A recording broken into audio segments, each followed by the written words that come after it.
In the history of American popular culture, few figures embody the dynamic interplay between provocation, persona, and reinvention quite like Jasmin St. Known initially for her record-breaking work in the erotic film industry, she later emerged as a striking presence in professional wrestling and even in the realm of independent cinema. Though often relegated to the margins of mainstream discourse, her career is emblematic of the blurred boundaries between spectacle and identity in late 20th and early 21st century entertainment. To understand Jasmin St.'s cultural impact, one must first locate her within a broader societal framework. The 1990s and early 2000s were transformative decades in American media, marked by the explosion of tabloid culture, the proliferation of internet, and the rise of shock-based marketing in professional wrestling. These were years when visibility was currency, and controversy was a career strategy. In such an atmosphere, figures like St. Clair were not simply entertainers, they were media artifacts, barometers of a shifting cultural climate around gender and celebrity. Her trajectory, from film notoriety to wrestling icon and later actress, raises provocative questions about agency, reinvention, and the performative nature of identity in media. Unlike many contemporaries, she navigated multiple subcultures of fame, often on her own terms, challenging conventional narratives of rise and fall. Her career invites deeper reflection on how transgressive identities are created, commodified, and reclaimed. This video argues that Jasmin St.'s career is a powerful case study in the fluidity of identity and the commercialization of transgression in American media. By navigating disparate realms, professional wrestling, and independent film, St. Clair defied static categorization and reflected broader cultural anxieties and fascinations surrounding female power, spectacle, and authenticity. Jasmin St.'s rise to prominence in the film industry came at a cultural moment charged with contradiction. The 1990s in America were simultaneously conservative and voyeuristic. While political discourse favored family values, cable television and the burgeoning internet opened floodgates to previously inaccessible realms of content. In this context, St. Clair's controversial 1996 performance in World's Biggest Gangbang 2 was not merely an act of erotic entertainment but a media spectacle, blurring lines between artifice and extremity, performance and degradation. Far from being a passive participant, St. Clair actively cultivated a persona that capitalized on shock value and sensationalism. Her performances were marked by an almost theatrical excess, echoing the camp aesthetics of earlier sexual provocateurs like John Waters' Muse Divine or even Mae West in the 1930s. But unlike those figures, St. Clair operated in a postmodern media environment where taboos were both broken and commercialized in real time. The industry, often criticized for its exploitative dynamics, provided her with a platform, but also a trap. Tendency to freeze its stars in time, locking them into static sexual roles, stood in stark contrast to her apparent desire to evolve. Yet her participation was strategic. She became a brand, her name synonymous with a particular flavor of notoriety. In doing so, she anticipated a media economy that thrives on transgression, years before social media would make self-branding a cultural norm. Moreover, St. Clair's identity was not merely defined by her actions but by the narrative constructed around her. Her mixed ethnic background, she is of Brazilian and European descent, curvaceous figure, and confrontational style made her an exoticized object of fascination. But she wielded that objectification as a form of control. Her interviews and public appearances often revealed a woman fully aware of her place in the spectacle, sometimes playing into it, sometimes mocking it, but always negotiating with it. In the late 1990s, Jasmin St. took a bold step that few of her film peers attempted. She crossed into the world of professional wrestling. At a time when ECW, Extreme Championship Wrestling, was redefining the genre with a gritty, hardcore style, St. Clair's entry was both surprising and culturally significant. In an industry that thrived on aggression, masculinity, and chaos, her hyper-feminized persona offered an unexpected juxtaposition and a critical commentary on gender in performance. Professional wrestling has always operated as a meta-theater, an ongoing drama that merges athleticism with soap opera, violence with melodrama. In this carnivalesque environment, St. Clair became both spectacle and provocateur. She was booed, cheered, gawked at, and occasionally reviled. But more than a sideshow, She was an orchestrator of heat, the wrestling term for negative crowd reaction.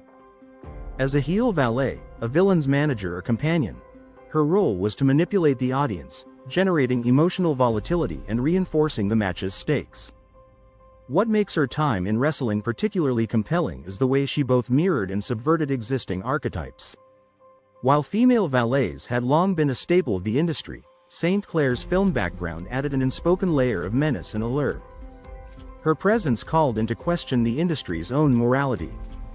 In a world filled with staged violence and hyperbolic masculinity, what made her any more transgressive?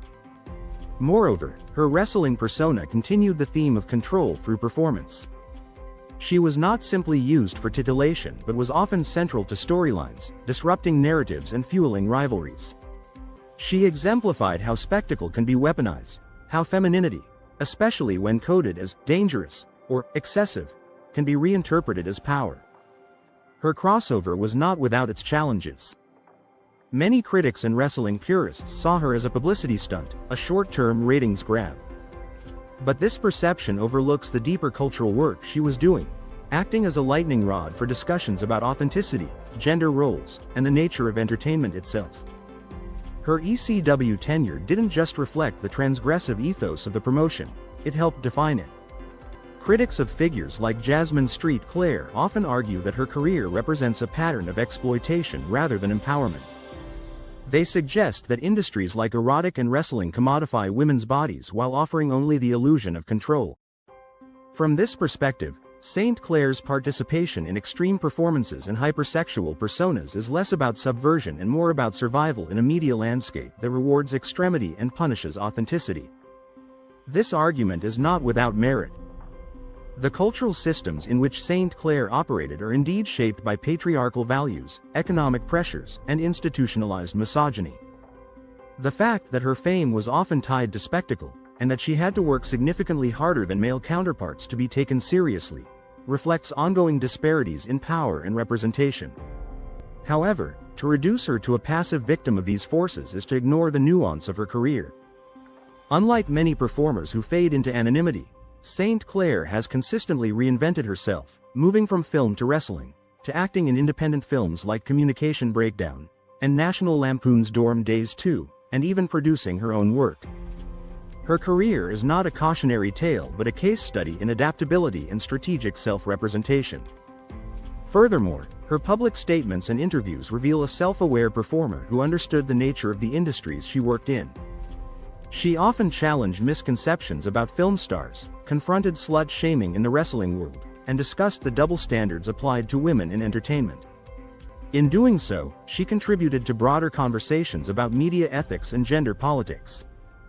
While it's true that her notoriety was built on transgression, it's equally true that she owned that transgression, turning stigma into strategy, scandal into spectacle. In a media culture that often commodifies trauma and erases agency, St. Clair's unapologetic presence is, in itself, a form of resistance.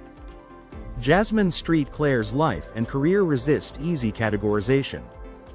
From film star to wrestling provocateur to indie film actress, she has navigated the contours of fame, spectacle, and reinvention with a sharp awareness of the media's gaze and its double standards. Her trajectory reflects not only the evolution of American entertainment but also the cultural ambivalence toward women who refuse to conform to singular narratives. Through the lens of her work, we see how identities can be performed, how personas can be both masks and mirrors, and how transgression itself can be a language of survival.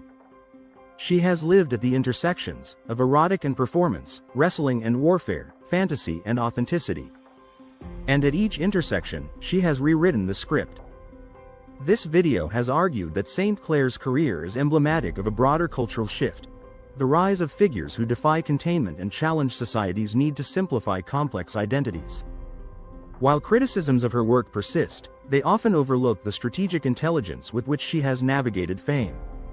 Far from being a victim of spectacle, she is its manipulator, using it to her advantage, carving space where none was offered, and forcing audiences to confront their own assumptions about sex, power, and identity. As the entertainment world continues to evolve, and as digital platforms democratize both fame and criticism, the story of Jasmin St. remains relevant. She reminds us that visibility is not the same as power, but it can be a powerful weapon in the right hands. If you enjoyed this video and would like to see more content like this, please consider subscribing to our channel. By subscribing, you'll be notified when we upload new videos. Thank you again for watching, and I look forward to seeing you in our next video.